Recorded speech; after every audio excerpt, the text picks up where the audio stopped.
And now we get into some of the really good details, the key ingredients of a contract. A little preface to these ingredients. A lot of what I'm about to tell you may seem obvious when you think about it, but it really is surprising how often a lot of these basic details are omitted from our contracts. Some of these are concerns that are common to a lot of different contracts and situations, and other of these are more specific to what we do, but all are very relevant to the types of contracts that we'll be executing. These are just hints and guidelines for the major issues, what to look out for, what to think about, how much each individual issue might be relevant to a specific deal, how you want to handle that issue with respect to that deal, will depend completely on the details of that individual deal. For example, I may say it's important to cover confidential information and non-disclosure, but you should also realize that it's possible to contractually agree that by definition, any information shared is non-confidential.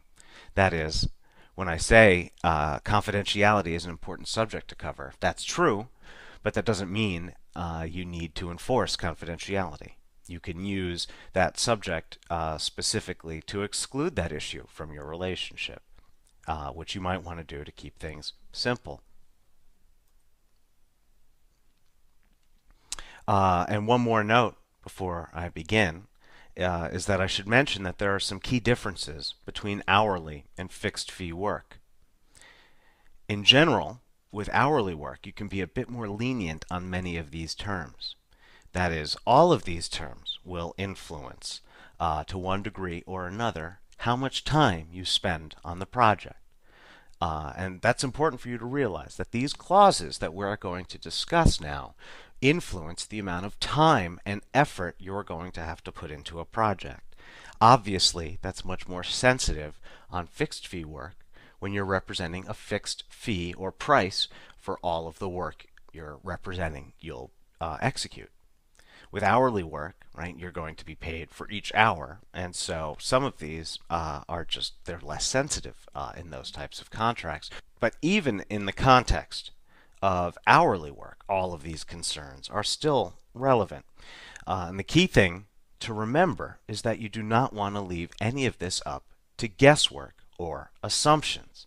You want this all defined up front in the contract. You want to specify everything such that an average person with no specialization in what you do will understand the issues and understand the terms of the relationship that both parties established at the start of that relationship.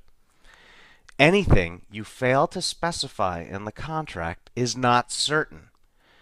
Therefore, resolving it later on will require negotiations later on, or in the event that negotiations can't lead to an outcome, legal action.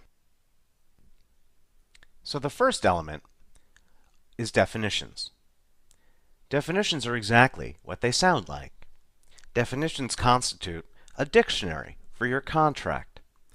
Recall, as I've just stated, that a contract should be comprehensible to an average person without a specialization in what you do. So terms like source code, version control, project specification have no inherent meaning in the context of a contract.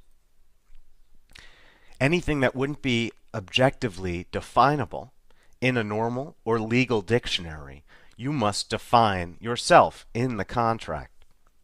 So for example, you'll see here in this extract from the sample language document that I am defining code, which includes both object code and source code, and what both of those mean, and what deliverables means, because deliverables actually has no specific or inherent meaning.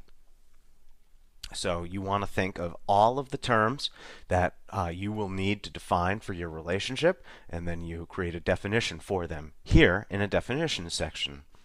You should note that the first letter of each term is capitalized by convention, indicating that it is a defined word, and then you use the capitalized version of that word everywhere in the contract that you refer to it. So now, with the definitions out of the way, we can enter into the core of a contract. A contract exists, we are executing this, to define payment for performance. Thus, the two most important items to specify in a contract are payment and performance. What is one party doing, and what is the other party paying for it? Performance is what services are being engaged. Under what conditions are those services to be provided? What standards are going to be applied to judge the work? What is going to be delivered in the end? In all of this, you want to be as specific as possible. So just as one simple example, you don't want to contract somebody to be a web developer. You want to contract web development services, including CSS, fully standards compliant, and Dreamweaver, engaged for 40 hours a week for on-site development using developers' own laptop. But again, you want to be very specific. So not only covering the services, but for example, what type of documentation should be provided along with the deliverables? Are there existing assets or code that should be used in the execution of these services? Anything that you can think of should be defined here.